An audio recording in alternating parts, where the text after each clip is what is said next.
بسم الله والحمد لله والصلاة والسلام على رسول الله. ازيكم حبايبي؟ عاملين ايه؟ يا رب تكونوا بخير وبأحسن حال. القطة بقت ايه بقى؟ ما شاء الله، جميلة في السوق ورخيصة. بصوا، تفاح حاجة كده. بصوا النوارة بتاعتها جميلة ازاي. اهي قطة حلوة اوي وجميلة. طبعا احنا داخل علينا بقى عيد الأضحى، كل سنة وانتم طيبين. عايزين صلصة وعكيدة ومحاشي وممبار والكلام ده، فهتحتاجوا صلصة كتير يعني. فالحقوا بقى ايه، هاتلكوا حبة كده قبل ممكن تغلى، يعني لما العيد يخش كده تغلى. ماشي يا حبايب قلبي يا غاليين. قطة زي العسل. انا جايبة القطة دي ال5 كيلو ب20، يعني ب4 جنيه ب4 جنيه الكيلو. ماشي يا حبايبي. هنغسل بقى القطة دي كده غسلة محترمة، وهنعمل احلى شوية صلصة مع بعض. نفتح المية بتاعتنا كده واحدة واحدة كده ونغسل حلو. الحلة بتاعت الحلوة الجميلة دي اللي هنعمل فيها الصلصة، هي مش هتحتاج منا غير ان احنا ايه، لو في حاجة مثلا زي كده نشيلها، يعني نخلي بالنا. هركنها كده على جنب اما بقى اجيب السكين.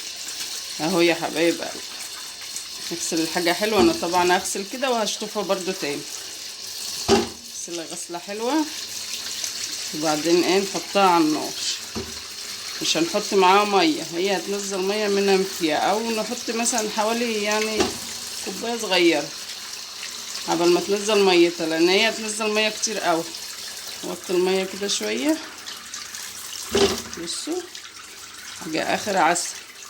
طبعا الصلصة دي يعني الصراحة بتنفع في البيت طول السنة. أنا ان شاء الله يعني برضو لما ربنا يعني اذا اراد يعني ان شاء الله هجيب 10 تاني. عندك مكان بقى وعندك فريزر، خزن على قد ما تقدر.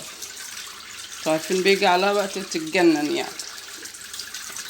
ماشي يا حبايب قلبي، يلا بقى صلوا على النبي وحدوا الله وقولوا لا اله الا الله، وحطوا لايك قبل ما اغسل القطه دي وارجع لكم. وكملوا بقى الفيديو معايا للاخر. اهو يا حبايب قلبي كده بعد ما غسلتها وخليتها زي الفل اهي كم مره. حطيتها بقى على النار وولحت عليها.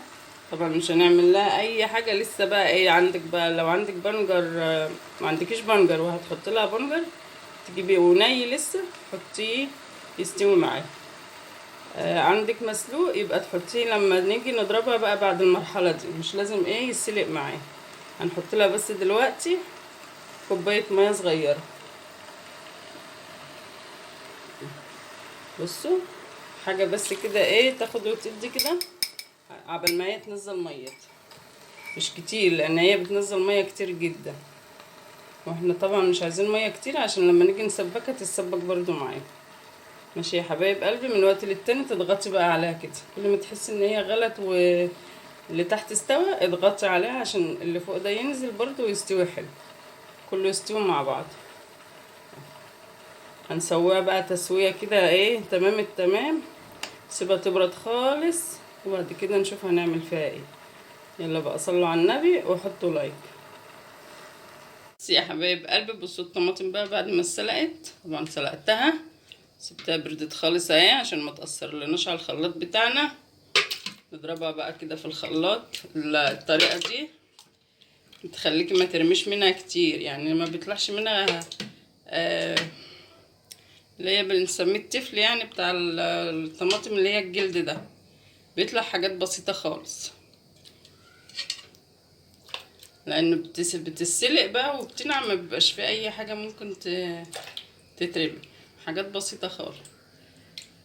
مليها بقى كده واركنيها تفضل معاكي طول السنة.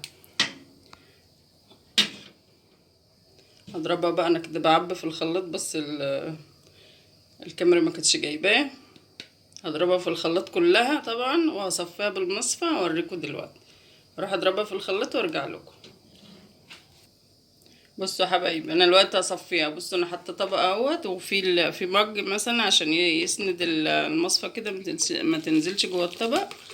وهنعمل ايه، وهنصفي كده واحده واحده كده.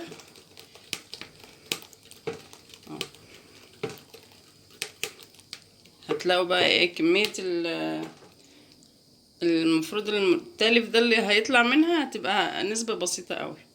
انا طبعا مش هضربها بقى كلها قدامكم، واخلصها وارجع لكم. حبة البنجر اللي هنحطهم معاهم اهو مسلوقين جاهزين، هما دول كفاية على كمية القطة دي. وهكمل بقى بقية الضرب وارجع لكم. حبايب قلبي، بصوا الصلصة بقى والطماطم بتاعتنا بعد ما ضربتها في الخلاط. قعدت اضربها لحد ما قالت لي ايه بقى ارحميني، خليتش فيها حتة سليمة.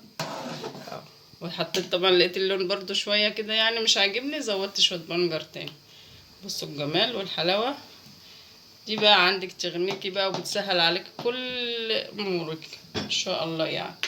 بصوا لحبة الحاجات اللي طلعوا يعني، دي البذور يعتبر ما والقشر حاجة بسيطة خالص اهي. طبعا دول لو احنا جايبين كيلو قوطة وضربنا ني هيطلع لنا اكتر من كده كمان، مفيش اي تالف طلع. البذور دي طبعا لو احنا سلقينها كان ممكن ننشفها ونعملها تبقى بذور طماطم تزرع يعني البذور دي. بس طبعا دي اتسلقت ما تنفعش، مش هتنبت لو زرعناها. ماشي يا حبايبي، هنسيبها بقى ايه، نحط لها حبة السكر.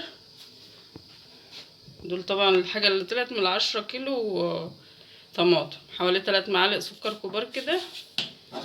عشان ايه؟ عشان ما تعمل لناش ما يبقاش فيه حموضة يعني في الحاجات المسبكة وكده. ماشي يا حبايبي، هنسبكها بقى بنسبة 90% كده، ونسيبها تبرد خالص ونعبيها بقى بعد كده في البطرمانات بتاعتنا او في الاكياس على حسب ايه المتوفر عندنا. ماشي يا حبايبي، لايكات كتير بقى يلا، وسبسكرايب للقناة كده عشان القناة تكبر بيكوا حبايب قلبي يا غاليين. نسيبها تتسبك وما تتسبك وتبرد، هرجع بقى نعبيها مع بعض ان شاء الله. ماشي يا حبايبي، هنسيبها بقى تتسبك وارجع لكم.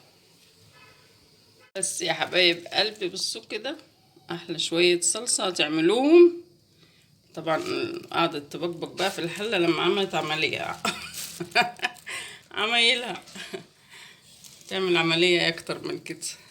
هنعبيها بقى في الاكياس. بصوا الجمال، بصوا السمك، انا مبحبش يعني اقرص عليها في التسبيكة ازود من كده، عشان لما احطها مع حاجة تاخد برضو وتدي معاها شوية، متبقاش متسبكة قوي. بصوا كآخر عسل. كيس بقى بتاع التلاجة برطمانات اهو. بص الكيس ده كيس الوسط، ما تجيبوش الاكياس الكبيره. وتعبي بقى على قد ايه اللي انت عايزاه بقى، الكميه اللي انت عايزاها.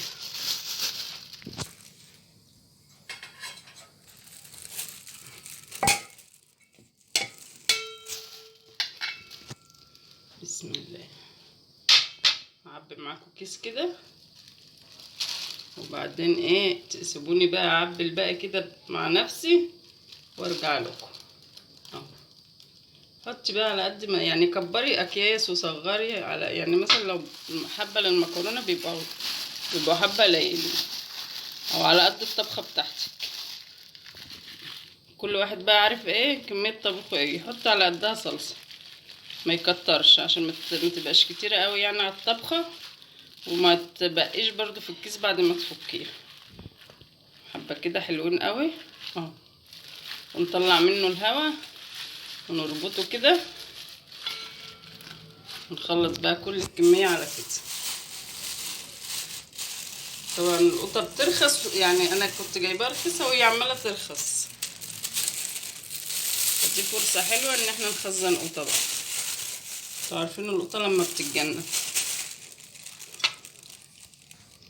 بسم الله.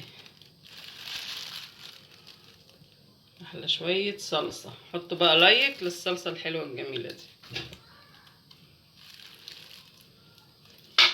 هنعمل محشي بقى، هنطلع كيسين هنطلع 3، او ممكن تكبري الكيس على قد برضو كميه المحشي، بحيث ان دي اكياس تبقى للمحشي تطلعها للمحشي على طول، تفرغ منه الهواء كده. اخلص بقى كل الكميه عشان الفيديو ما يطولش عليكم وارجع لكم.